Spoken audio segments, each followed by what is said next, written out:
to find Story Archive on VK on Android or iOS phone. First open VK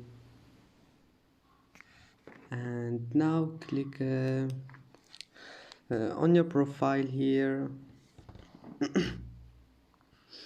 and once you're here click the 3 points and then click Story Archive.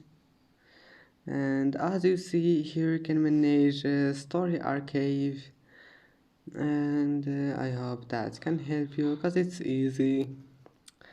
And that's it. And if you can't find here nothing, just restart your phone and try again, and or turn off your Wi-Fi and turn it on again.